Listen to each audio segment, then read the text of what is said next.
I want to take the phone call of a good friend of the program and a good friend in general. He's a three-time NBA champion. He was part of the first three-peat of the Chicago Bulls, and every single Monday we plan on having a guest on from that era to talk about the 2 episodes of The Last Dance that will be airing the night before. And our first guest is B.J. Armstrong. How are you, B.J.? Rich, I'm doing very well, and hope you are doing well. The family, We you are. guys are staying safe, and thanks again for having me on the show. Of course, Susie wanted to send her best. My wife who loves everybody loves B.J. Armstrong, so glad you have it on here. Did you learn anything new last night, B.J. watching the first 2 episodes?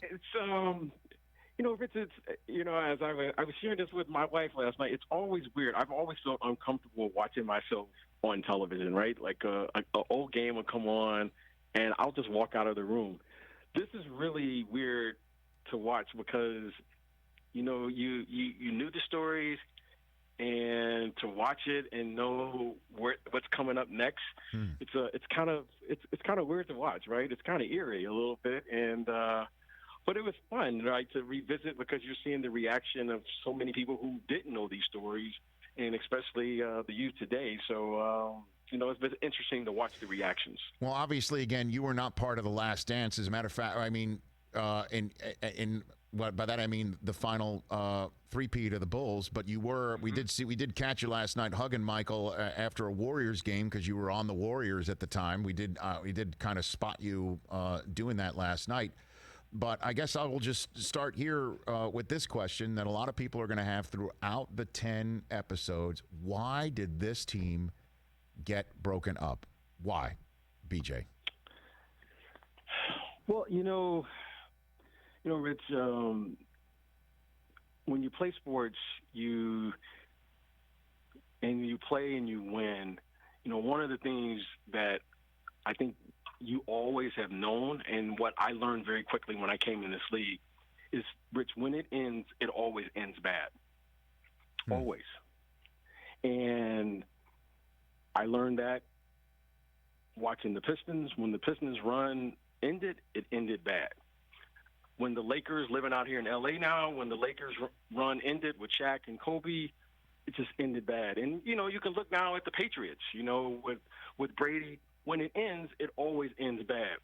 It's never a right time. It's never a wrong time, but you know it's going to end. So I think it was Pat Riley or someone's, said it best, the ego, the me is going to end every run. And it's just a matter of when it's going to happen, not if it's going to happen. And that's just human. That's human behavior. And it's human behavior at its highest moment. And, watching the Bulls, I learned, on the job, that the greatest opponent that I faced in sports was success and failure. How are you going to deal with it?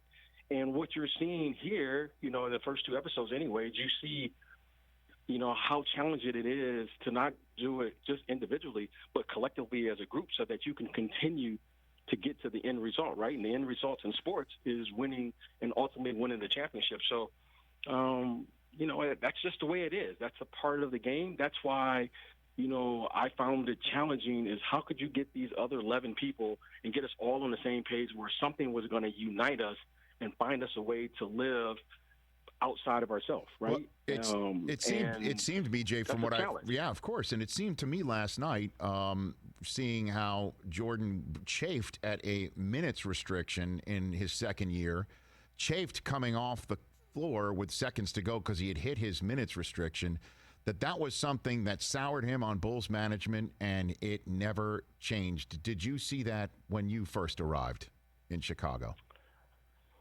Well, Rich, that was one of the eye-opening experiences that I experienced.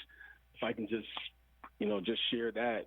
When I came into the league, I was this happy-go-lucky kid, right? I was living out my dream.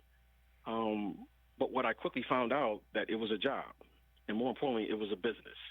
And I struggled with that when I first came in the NBA because I was like, well, someone forgot to tell me that this was a business, right? If I didn't make this shot here, they were going to find someone and get someone who could make that shot. It was, it just is what it is. And I think Michael's understanding of the business. I mean, he saw it firsthand, and I think that had a great impression. And every player that plays professional sports, they come up, they're faced with that because we think of sports, we have such fond memories of sports and competition and winning and sportsmanship and all of those things. And you suddenly find out that professional sports is a business, and it's a business through and through. You can't deny it, and you got to figure out how to deal with it. And my way to deal with this was I made a commitment. I can remember when I was a young player, like in my first or second year, I said, look, I'm here. I got a job to do, but I'm not gonna allow anyone in the organization or anyone in this league steal my joy, because I wanted to always remember what it felt like and what I dreamed about doing, which was playing in the NBA someday. So that was tough to watch because every player goes through that, and you saw Michael go through it and look at face to face, and I just think that was his moment to understand of what he was really into, right? He was a basketball player, but he also understood the business to such a degree that I think allowed him to achieve success beyond anyone's wildest imagination, because at the time, no one wasn't building teams around a 6'2" guard, and that was a challenge in and of itself. Well, in terms of the animus towards management, I mean, we're seeing in The Last Dance as it was playing out that they didn't hide it. I mean, they would just bark at Jerry Krause or make fun of him, or in the case of Pippen barking at him, or Jordan just openly mocking him. What was that the case when you got there? Did you learn that Jerry Krause was not to be liked, or did you have your own relationship with him? What was that like?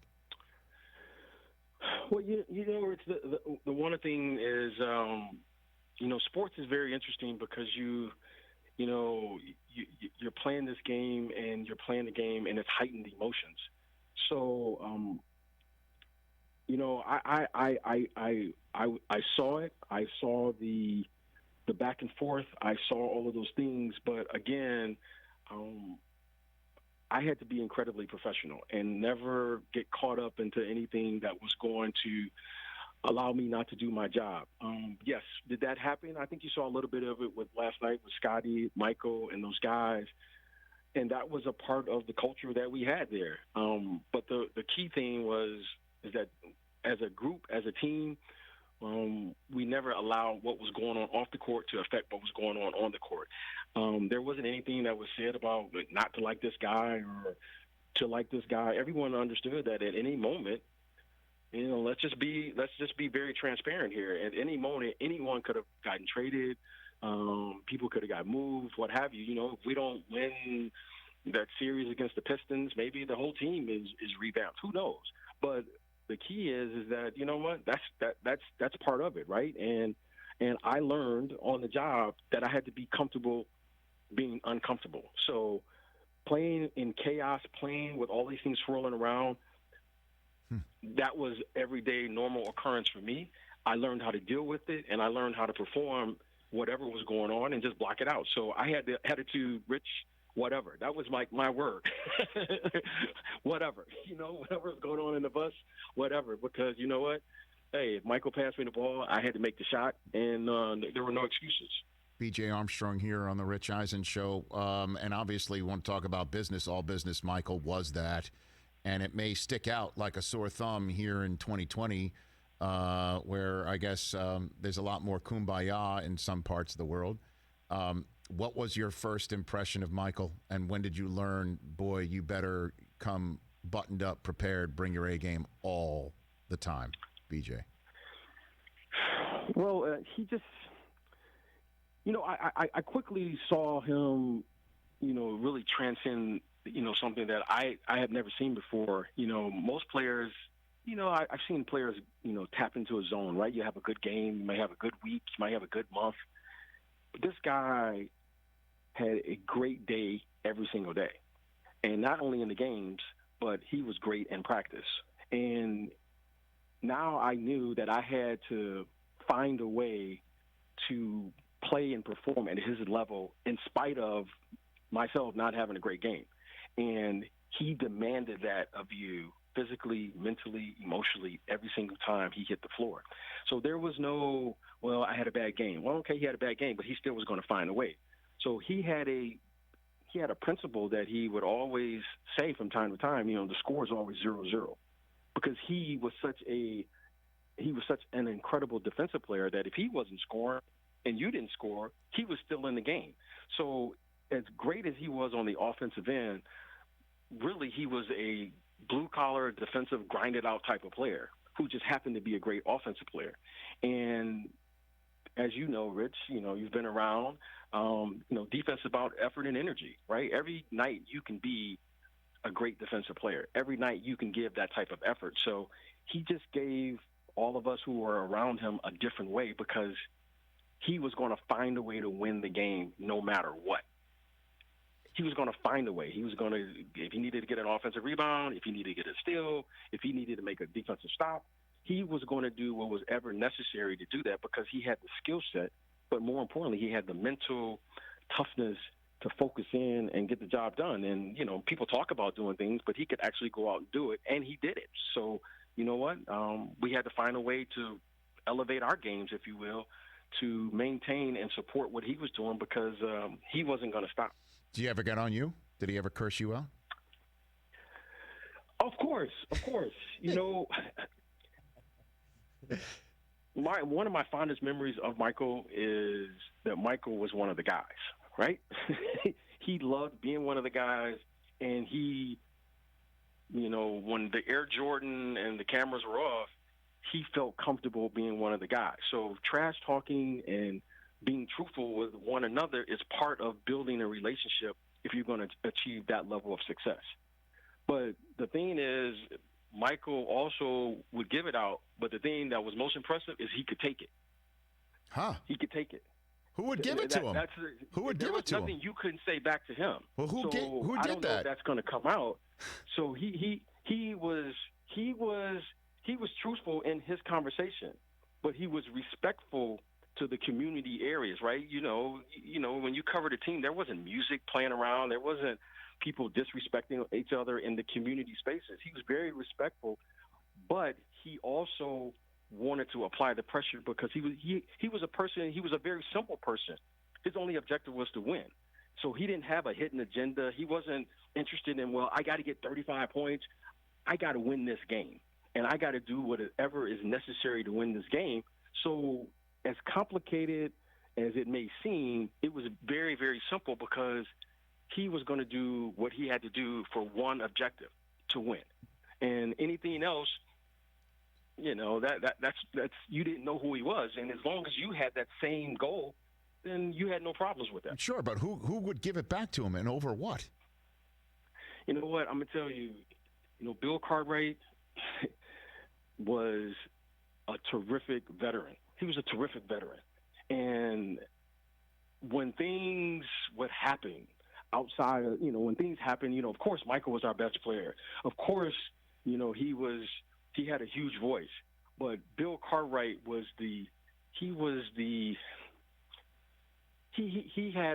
he did speak, it was well taken and received by everyone in that locker room.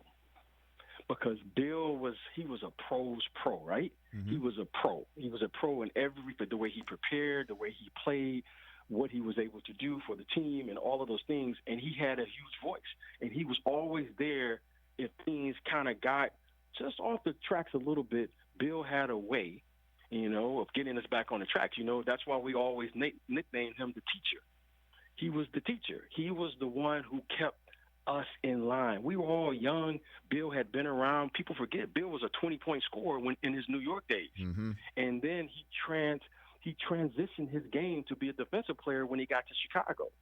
So he did what he had to do, and he was well respected. So we just had great leadership.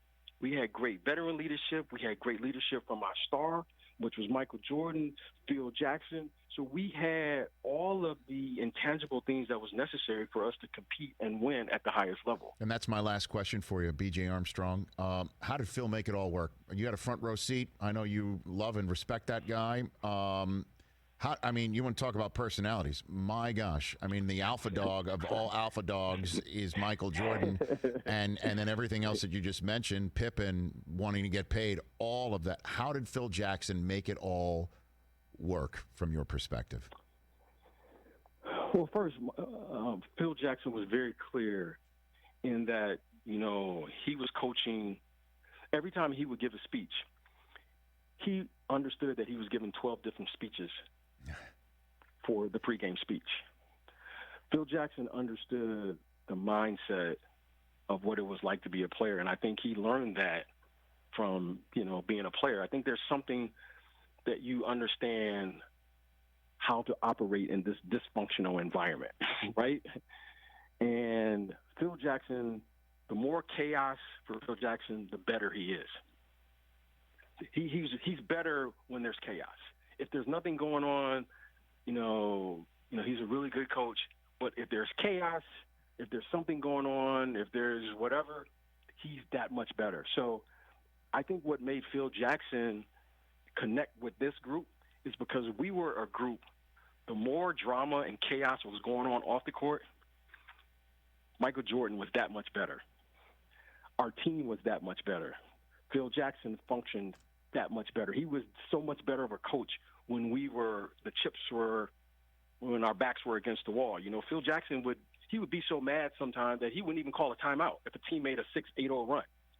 And in a crazy way, we respected that because we're like, oh, this guy's just as crazy as we are.